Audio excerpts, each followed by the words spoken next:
Hello friends, welcome to my channel Aarambh classes. आज के इस वीडियो में हम लोग बीपीएससी टीआरई में पीजीटी हिंदी में जो भी क्वेश्चंस पूछे गए हैं उसको आपके साथ डिस्कस करेंगे। इस बुक में टीआरई 1, टीआरई 2 और टीआरई 3 के क्वेश्चन पेपर डिटेल्ड सॉल्यूशन के साथ दिया हुआ है। तो बिना देर किए चलिए आज का ये वीडियो शुरू करते हैं। इस वीडियो में हम लोग टीआरई 3 के क्वेश्चंस का डिस्कशन आपके साथ करेंगे। इस क्वेश्चन पेपर के ऊपर के 40 क्वेश्चंस का डिस्कशन हम लोगों ने इस सीरीज़ के प्रीवियस पार्ट में कर लिया है। आज हम लोग उसके आगे के क्वेश्चंस का डिस्कशन आपके साथ करेंगे। क्वेश्चन नंबर 111 है, शुद्ध वर्तनी वाले शब्द का चयन कीजिए। इसका सही आंसर है ऑप्शन ए, ज्योत्सना। अगला प्रश्न है, निम्नलिखित में से शुद्ध वाक्य का चयन कीजिए। इसका सही आंसर है ऑप्शन ए, सीता घर पर नहीं है। ये शुद्ध वाक्य है। अभी 4 बजा है, इसका शुद्ध वाक्य होगा अभी 4 बजे हैं। महादेवी एक प्रसिद्ध कवि थी, इसका शुद्ध वाक्य होगा महादेवी एक प्रसिद्ध कवित्री थी। अगला प्रश्न है, आंखें बिछाना मुहावरे का अर्थ है। इसका सही आंसर है ऑप्शन बी, अधिक आदर सत्कार करना। आंखें बिछाना मुहावरे का अर्थ है अधिक आदर सत्कार करना। अगला प्रश्न है, आधा तीतर आधा बटेर लोकोक्ति का अर्थ है। इसका सही आंसर है ऑप्शन सी, मिलावटी माल। आधा तीतर आधा बटेर लोकोक्ति का अर्थ धूर्तता एवं चालाकी दिखाने वाला होगा। अगला प्रश्न है, व्यायाम शब्द में कौन सी संधि है। इसका सही आंसर है ऑप्शन बी, यड़ संधि। व्यायाम शब्द में यड़ संधि है। व्यायाम का संधि विच्छेद वी प्लस आयाम होगा।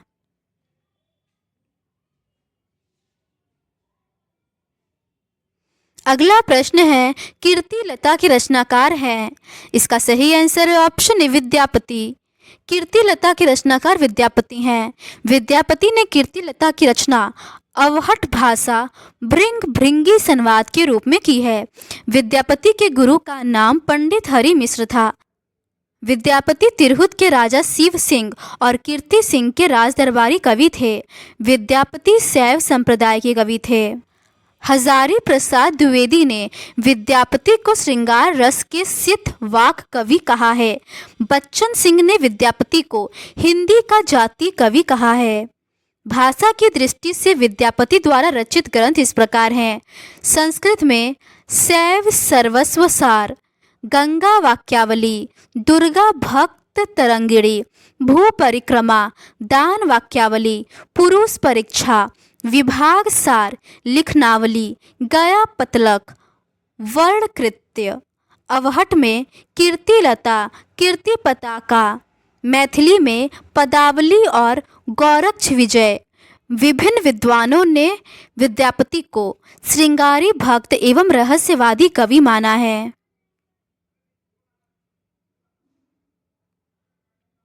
अगला प्रश्न है, सिद्धों की संख्या कितनी मानी जाती है। इसका सही आंसर है ऑप्शन ए, 84। सिद्धों की संख्या 84 मानी जाती है। अगला प्रश्न है, हिंदी साहित्य के आदिकाल से संबंधित सिद्ध कवि किस धर्म के अनुयायी थे। इसका सही आंसर है ऑप्शन बी, बौद्ध धर्म के। हिंदी साहित्य के आदिकाल से संबंधित सिद्ध कवि बौद्ध धर्म के अनुयायी थे। सिद्ध बौद्ध धर्म की वज्रयान शाखा से संबंधित है। सिद्धों ने बौद्ध धर्म के वज्रयान तत्व का प्रचार करने के लिए जन भाषा में जो साहित्य लिखा वह हिंदी के सिद्ध साहित्य के अंतर्गत आता है। प्रथम सिद्ध सरहपा को हिंदी का प्रथम कवि माना जाता है। दोहा कोश इनका प्रसिद्ध ग्रंथ है जिसका संपादन डॉक्टर प्रबोध चंद्र बागची ने किया है। इसमें सरहप्पा, तिलोप्पा और कहप्पा के दोहे संग्रहित है। अगला प्रश्न है, पृथ्वीराज रासो के रचनाकार कौन है। इसका सही आंसर है ऑप्शन सी, चंद बरदाई। पृथ्वीराज रासो के रचनाकार चंद बरदाई हैं। पृथ्वीराज रासो 12वीं सदी में चंद बरदाई द्वारा लिखा एक प्रबंध काव्य है। इसमें पृथ्वीराज चौहान के शौर्य और वीरता के अलावा संयोगिता के साथ उनकी प्रेम कहानी का भी सुंदर वर्णन किया गया है। यह 69 समय में विभक्त और 68 प्रकार के छंदों का प्रयोग हुआ है। इसके उत्तरार्ध को चंद बरदाई के पुत्र जलहन ने पूरा किया है। मिस्र बंधुओं के अनुसार हिंदी का वास्तविक प्रथम महाकवि चंद बरदाई को ही कहा जा सकता है।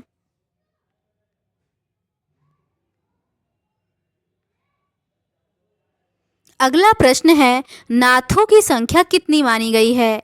इसका सही आंसर है ऑप्शन बी, 9। नाथों की संख्या 9 मानी गई है। मात्स्येंद्र नाथ 9वीं सदी को नाथ पंथ का प्रवर्तक माना जाता है। गोरखनाथ मत्स्येंद्र नाथ के शिष्य थे। रामचंद्र शुक्ल और राजकुमार वर्मा के अनुसार ये 13वीं सदी में विद्यमान थे। गोरखनाथ का नाथ पंथ मूल से व्रजयान शाखा का ही एक रूप है। गोरखनाथ ने पतंजलि के उच्च लक्ष्य ईश्वर प्राप्ति को लेकर हठ योग का प्रवर्तन किया। गोरखनाथ ने अपने ग्रंथ का प्रचार देश के पश्चिमी भागों में विशेषकर राजपुताने और पंजाब में किया। नाथों की संख्या 9 मानी गई है। लोग इन्हें नवनाथ भी कहते हैं। गोरख सिद्धांत संग्रह में इनका नाम निम्न प्रकार बताया गया है: नागार्जुन, जड़ भरत, हरिश्चंद्र, सत्यनाथ, भीमनाथ, गोरक्षकनाथ, चरपट, जलंधर और मलयार्जुन। अगला प्रश्न है, संस्कृति के 4 अध्याय पुस्तक के लेखक हैं। इसका सही आंसर है ऑप्शन सी, रामधारी सिंह दिनकर। संस्कृति के 4 अध्याय पुस्तक के लेखक रामधारी सिंह दिनकर हैं। संस्कृति के 4 अध्याय राष्ट्रकवि दिनकर की प्रसिद्ध पुस्तक है, जिसे साहित्य अकादमी ने सन 1956 में प्रकाशित किया और 1959 में इसे साहित्य अकादमी से पुरस्कृत किया गया। इस पुस्तक की भूमिका पंडित जवाहरलाल नेहरू ने लिखी थी। फणीश्वर नाथ रेणु आंचलिक उपन्यासकार हैं। गोपाल सिंह नेपाली हिंदी और नेपाली के प्रसिद्ध कवि थे।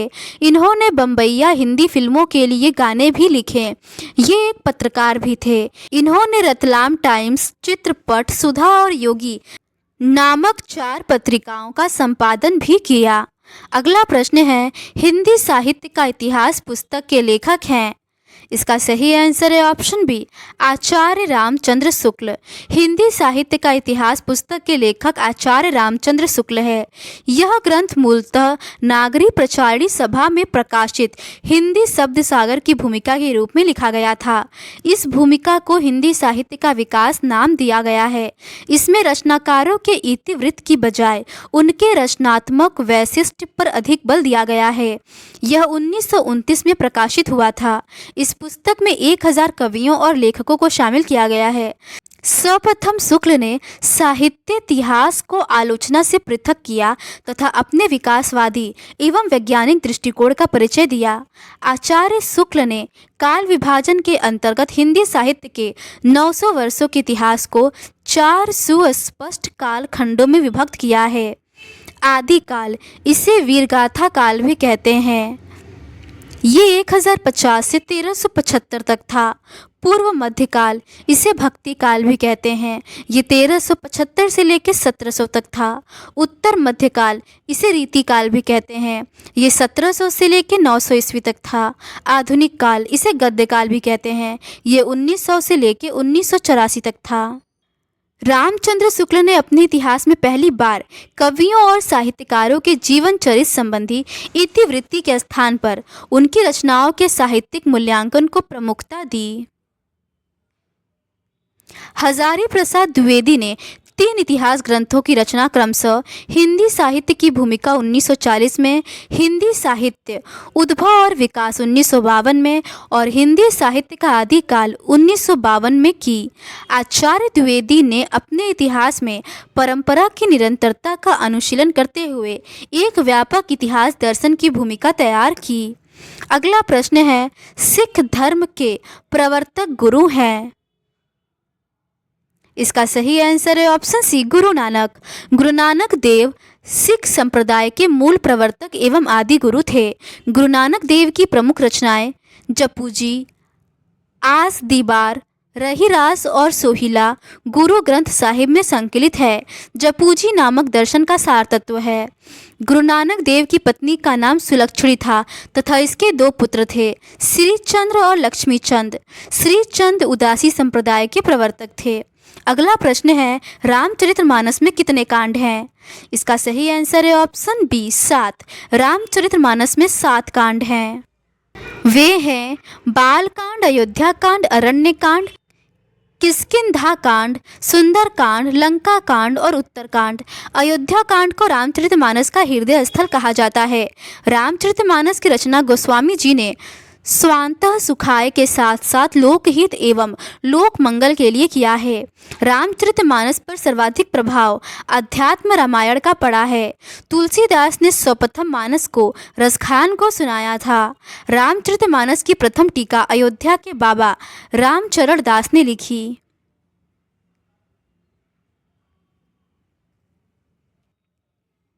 अगला प्रश्न है, भक्तमाल के रचनाकार हैं?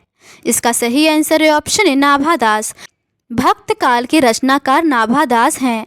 नाभादास तुलसी के समकालीन राम भक्त कवि हैं। नाभादास ने ही हिंदी में भक्तमाल की परंपरा का सूत्रपात किया। नाभादास ने सन 1585 ईस्वी के आसपास ब्रज भाषा में भक्तमाल की रचना की।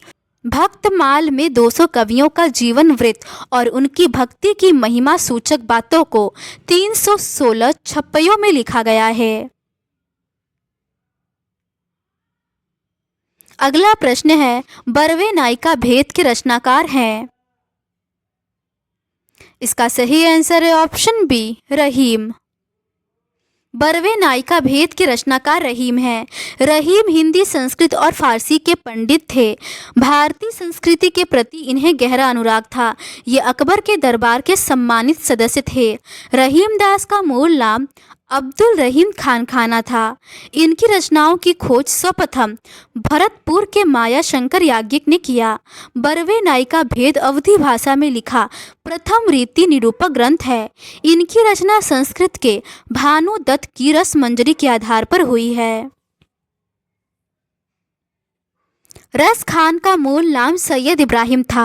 सवैया छंद में कृष्ण लीला का गान करने वाले प्रथम कवि रस खान हैं। भारतेंदु ने रस खान के बारे में लिखा है कि इस मुसलमान हरिजनन पर केतिन हिंदुन वारिये। रस खान की प्रमुख काव्य रचनाएं सुजान रस खान, प्रेम वाटिका, दान लीला और अष्टयाम है। अगला प्रश्न है, रामचंद्रिका के रचनाकार हैं? इसका सही आंसर है ऑप्शन सी, केशवदास। रामचंद्रिका के रचनाकार केशवदास हैं। केशवदास का उपनाम वेदांती मिश्र था और ये निम्बार्क संप्रदाय में दीक्षित थे। आचार्य विश्वनाथ प्रसाद मिश्र, डॉक्टर नगेंद्र और गणपति चंद्र गुप्त प्रभृति विद्वानों ने केशवदास को हिंदी में रीति काव्य का प्रवर्तक माना है। केशव भामह, दंडी और उद्भट के अनुयायी थे। केशवदास की रचनाएं हैं रसिक प्रिया, रामचंद्रिका, कवि प्रिया, रतन बावनी, वीर सिंह देवचरित, विज्ञान गीता, जहांगीर जस चंदिका, नखशिख, छंदमाल।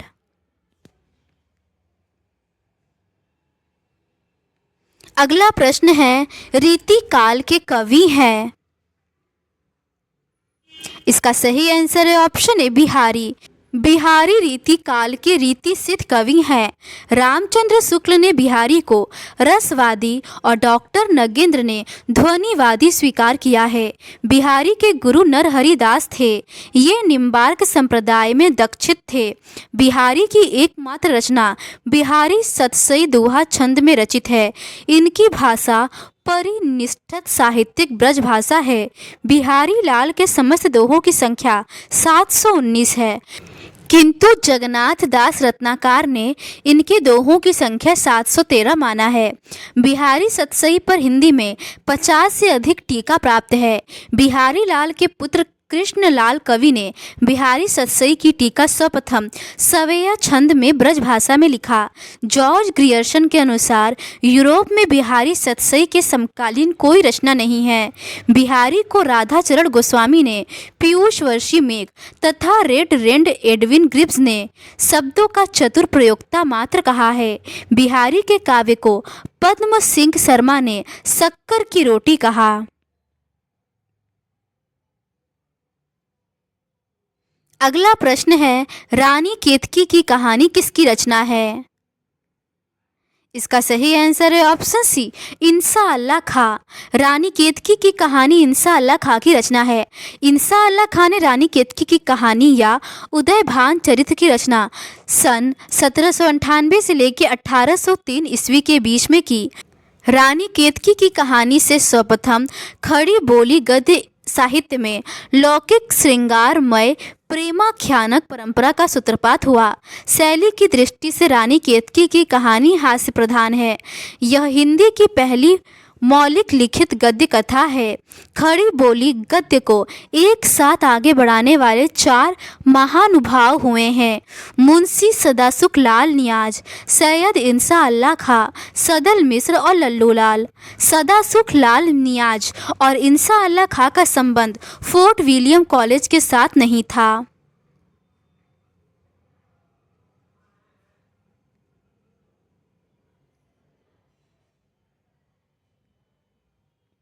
अगला प्रश्न है, शिवराज भूषण किस कवि की रचना है?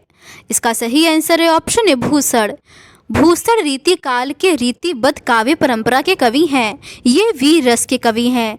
चित्रकूट के सोलंकी राजा रुद्र ने इन्हें कवि भूषण की उपाधि दी थी। श्रृंगार या नायिका भेद का मुख्य वीर रस की ओर मोड़ने का श्रेय भूषण को है। चिंतामणि, मतीराम भूषण और जटाशंकर 4 भाई थे।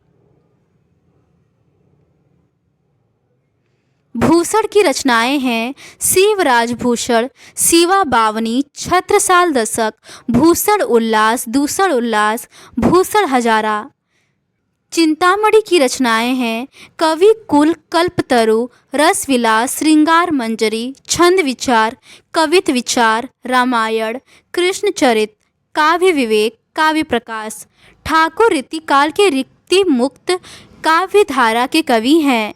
ठाकुर ठसक और ठाकुर शतक इनकी प्रमुख रचनाएं हैं। अगला प्रश्न है, बतरस लालच लाल की मुरली धरी लुकाई काव्य पंक्ति के रचनाकार हैं। इसका सही आंसर है ऑप्शन सी, बिहारी। बतरस लालच लाल की मुरली धरी लुकाई काव्य पंक्ति के रचनाकार बिहारी हैं। बिहारी रीति काल के रीति सिद्ध काव्य धारा के प्रतिनिधि कवि हैं।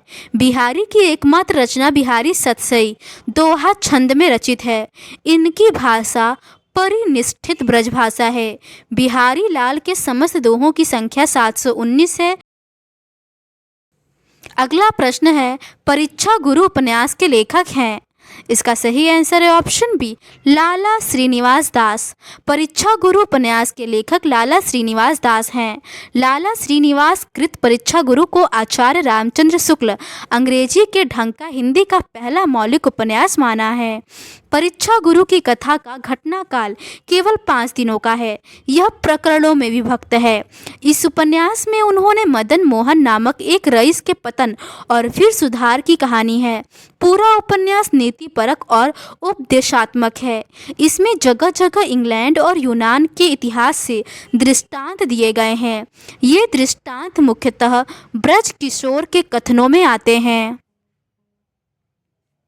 बालकृष्ण भट्ट के उपन्यास हैं नूतन ब्रह्मचारी, रहस्य कथा, 100 अजान एक सुजान, सद्भाव का अभाव।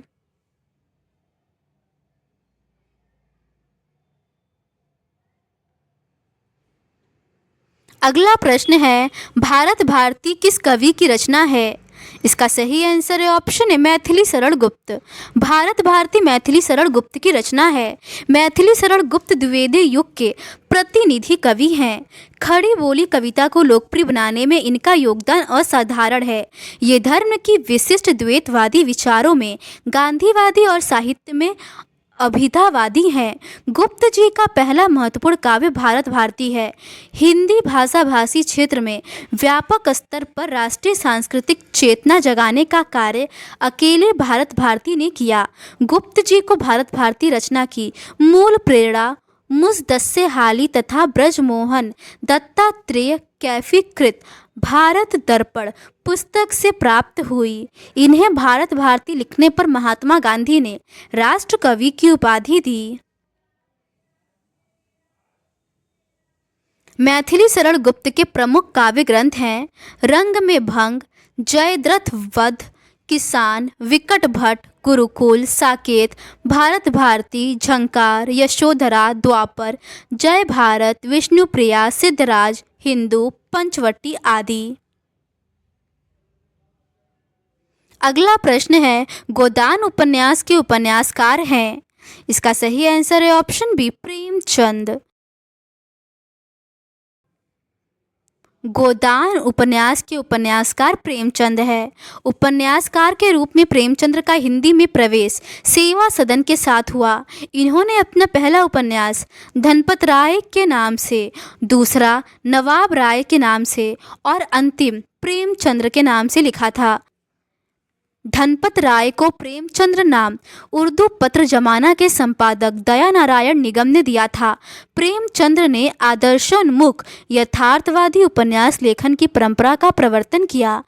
गोदान में प्रेमचंद्र ने भारतीय किसान जीवन की महागाथा का चित्रण और ऋण की समस्याओं का अंकन किया है। प्रेमचंद्र के हिंदी उपन्यास हैं देवस्थान रहस्य, प्रेमा, सेवा सदन, वरदान, प्रेमाश्रय, रंगभूमि, कायाकल्प, निर्मला, गबन, कर्मभूमि, गोदान, मंगलसूत्र और अधूरा।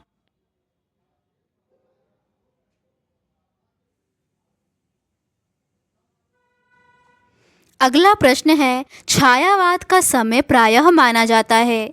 इसका सही आंसर है ऑप्शन बी 1918 से लेकर 1936 तक। छायावाद का समय प्रायः 1918 से लेकर 1936 ईस्वी तक माना जाता है। छायावाद के प्रमुख कवि हैं कवि चतुष्टय। इसमें जयशंकर प्रसाद, सुमित्रानंदन पंत, निराला, महादेवी वर्मा है। वृहत्त्रयी, इसमें जयशंकर प्रसाद, पंत और निराला है। छायावाद की लघुत्रयी, इसमें महादेवी वर्मा, राजकुमार वर्मा, भगवती चरण वर्मा है।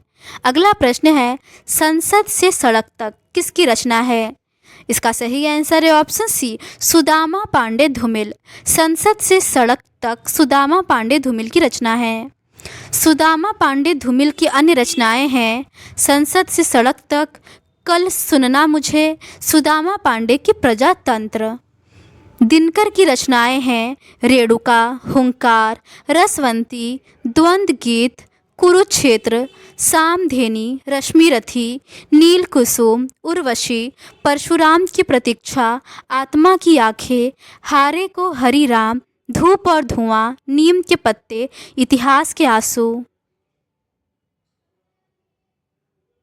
अगला प्रश्न है उसने कहा था कहानी के लेखक हैं। इसका सही आंसर है ऑप्शन बी चंद्रधर शर्मा गुलेरी। उसने कहा था कहानी के लेखक चंद्रधर शर्मा गुलेरी हैं। उसने कहा था प्रेमचंद्र पूर्व युग की महत्वपूर्ण उपलब्धि है। यह कहानी हिंदी की पहली कहानी है जो शिल्प विधान की दृष्टि से हिंदी कहानी को एक झटके में ही प्रौढ़ बना देती है। लहना सिंह की स्मृतियों में उभरा उसका अतीत हिंदी में पहली बार फ्लैशबैक का प्रौढ़ और कलात्मक उपयोग करता है। उसने कहा था प्रथम विश्व युद्ध की पृष्ठभूमि पर लिखी गई कहानी है जिसका केंद्रीय पात्र लहना सिंह के माध्यम से प्रेम, कर्तव्य और आत्म बलिदान के पारस्परिक संघर्ष का मर्मस्पर्शी चित्रण किया गया है। यह कहानी 1915 ईस्वी में सरस्वती में प्रकाशित हुई थी। अगला प्रश्न है कामायनी किस विधा की रचना है। इसका सही आंसर है ऑप्शन सी काव्य। कामायनी काव्य विधा की रचना है। कामायनी के प्रमुख पात्र हैं मनु, इसका प्रतीक मन है, श्रद्धा, इसका प्रतीक हृदय है, इड़ा, इसका प्रतीक बुद्धि है और कुमार, इसका प्रतीक मानव है। कामायनी का अंगी रस शांत रस है। इसका दर्शन समरसतावाद आनंदवाद है तथा तांटक छंद इसका प्रमुख छंद है।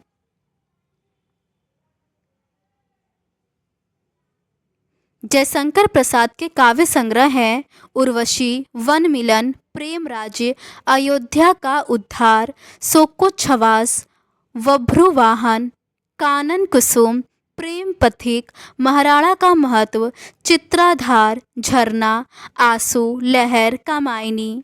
अगला प्रश्न है तार सप्तक का संपादन करने वाले व्यक्ति हैं। इसका सही आंसर है ऑप्शन बी अज्ञेय। तार सप्तक का संपादन करने वाले व्यक्ति अज्ञेय हैं। प्रयोगवाद का आरंभ सन 1943 ईस्वी में अज्ञेय के संपादकत्व में प्रकाशित तार सप्तक से माना जाता है। इसमें 7 कवि संग्रहित है। प्रयोगवाद शब्द का सर्वप्रथम प्रयोग नंद दुलारे वाजपेयी ने प्रयोगवादी रचनाएं शीर्षक निबंध में किया।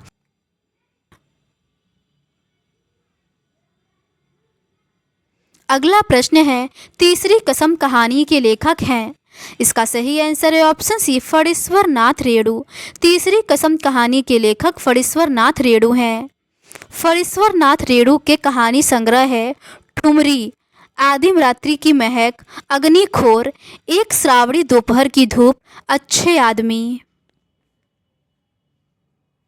अगला प्रश्न है मैला आंचल किस विधा की रचना है। इसका सही आंसर है ऑप्शन बी उपन्यास। मैला आंचल उपन्यास विधा की रचना है। मैला आंचल में फणीश्वर नाथ रेणु द्वारा लिखा गया एक आंचलिक उपन्यास है। फणीश्वर नाथ रेणु हिंदी के आंचलिक उपन्यास के आरंभकर्ता माने जाते हैं। हिंदी में उपन्यास के संदर्भ में आंचलिक शब्द का प्रयोग रेणु ने अपने उपन्यास मैला आंचल की भूमिका में किया।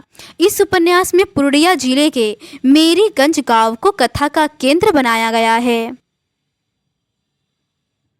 फणीश्वर नाथ रेणु की उपन्यास हैं मैला आंचल, परती परी कथा, दीर्घ तपा, जुलूस, कितने चौराहे, कलंक मुक्ति, पलटू बाबू रोड, राम रतन राय। अगला प्रश्न है कवि वचन सुधा पत्रिका का संपादन किसने किया। इसका सही आंसर है ऑप्शन सी भारतेंदु हरिश्चंद्र ने। कवि सुधा पत्रिका का संपादन भारतेंदु हरिश्चंद्र ने किया। भारतेंदु हरिश्चंद्र ने 1868 ईस्वी में कवि वचन सुधा नामक पाक्षिक पत्रिका का प्रकाशन आरंभ किया। यह साहित्य, समाचार और राजनीति की पत्रिका थी। 1 सितंबर 1873 को यह पत्रिका साप्ताहिक हो गई। यह बनारस से प्रकाशित होती थी। अगला प्रश्न है निराला की साहित्य साधना पुस्तक के लेखक कौन है। इसका सही आंसर है ऑप्शन बी रामविलास शर्मा। निराला की साहित्य साधना पुस्तक के लेखक रामविलास शर्मा हैं।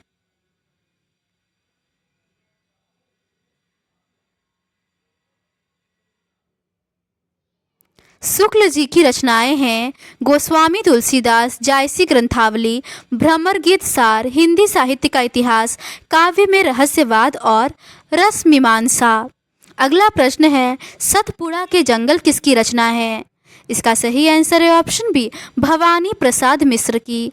सतपुड़ा के जंगल भवानी प्रसाद मिश्र की रचना है। भवानी प्रसाद मिश्र गांधीवाद विचारधारा के कवि हैं। कहानीकार उदय प्रकाश सिंह ने इन्हें कविता का गांधी कहा है।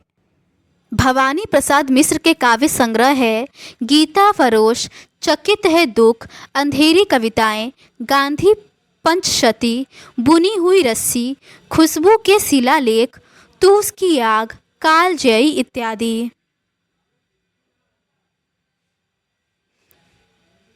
अगला प्रश्न है सीरीज के फूल की रचना है। इसका सही आंसर है ऑप्शन सी हजारी प्रसाद द्विवेदी ने। सीरीज के फूल की रचना के रचनाकार हजारी प्रसाद द्विवेदी हैं। हिंदी साहित्य में हजारी प्रसाद द्विवेदी ने प्रमुख रूप से निबंध लिखे हैं। इनके निबंधों में संस्कृति, साहित्य, भाषा विज्ञान, दर्शन, औपनिषदिक चिंतन, इतिहास, कल्पना, मिथक और समकालीन जीवन का अपूर्ण राज दिखाई पड़ता है। हजारी प्रसाद द्विवेदी के प्रमुख निबंध संग्रह है अशोक के फूल, कल्पलता, मध्यकालीन धर्म साधना, विचार और वितर्क, विचार प्रवाह, कुटज, साहित्य सहचर, आलोक पर्व। अगला प्रश्न है, निम्न में से कौन सी कहानी फणीश्वर नाथ रेणु रचित नहीं है? इसका सही आंसर है ऑप्शन ए, हार की जीत। हार की जीत कहानी के लेखक सुदर्शन है, जबकि ठेस और सनवदिया की रचना फणीश्वर नाथ रेणु ने की है। अगला प्रश्न है, बादल राग कविता के रचनाकार हैं? इसका सही आंसर है ऑप्शन ए, सूर्यकांत त्रिपाठी निराला। बादल राग कविता के रचनाकार निराला हैं। बादल राग निराला की काव्य संग्रह परिमल में संकलित एक क्रांतिकारी कविता है। इस कविता में बादल को जीवन के अनेक आयामों से जोड़कर क्रांतिकारी बदलाव की ओर उन्मुख किया है। निराला ने परिमल काव्य संग्रह की भूमिका में लिखा है कि मनुष्य की मुक्ति की तरह कविता की भी मुक्ति होती है। मनुष्यों में मुक्ति है कर्मों के बंधन से छुटकारा पाना और कविता की मुक्ति छंदों के शासन से अलग हो जाना। निराला की प्रमुख काव्य संग्रह है अनामिका, परिमल, गीतिका, तुलसीदास, कुकुरमुत्ता, अड़िमा, बेला, नए पत्ते, अर्चना, आराधना, गीत गुंज, संध्याकालीन। निराला की भक्ति भाव से पूर्ण गीत अड़िमा में संकलित है। गीतिका काव्य संग्रह की भूमिका जयशंकर प्रसाद ने लिखी है। अगला प्रश्न है, कफन कहानी के लेखक हैं? इसका सही आंसर है ऑप्शन सी, प्रेमचंद। कफन कहानी के लेखक प्रेमचंद है। कफन 1936 में प्रकाशित प्रेमचंद की अंतिम कहानी है। यह कहानी प्रेमचंद के यथार्थवादी का सर्वोच्च स्तर है। इस कहानी के दो पात्रों घीसू और माधव से वे दिखाते हैं कि भूख और गरीबी व्यक्ति को किस हद तक संवेदनशील बना सकती है। प्रेमचंद्र द्वारा रचित प्रमुख कहानियां हैं बड़े घर की बेटी, नमक का दरोगा, सौत, पंच परमेश्वर, बूढ़ी काकी, सवा शेर गेहूं, शतरंज के खिलाड़ी, अलगियोझा, पूस की रात, सदगति, दो बैलों की कथा, ठाकुर का कुआं, बेटों वाली विधवा, ईदगाह, गुल्ली डंडा, दूध का दाम, नशा, कफन इत्यादि। अगला प्रश्न है, जहां कोई वापसी नहीं के लेखक हैं? इसका सही आंसर है ऑप्शन बी, निर्मल वर्मा। जहां कोई वापसी नहीं के लेखक निर्मल वर्मा है। जहां कोई वापसी नहीं निर्मल वर्मा की यात्रा वृत्तांत धुंध से उठती धुंध संग्रह में संकलित है। निर्मल वर्मा के यात्रा वृत्तांत है हर बारिश में, चीड़ों पर चांदनी, धुंध से उठती धुन। अगला प्रश्न है, प्रेम धन की छाया स्मृति के लेखक हैं? इसका सही आंसर है ऑप्शन ए, रामचंद्र शुक्ल।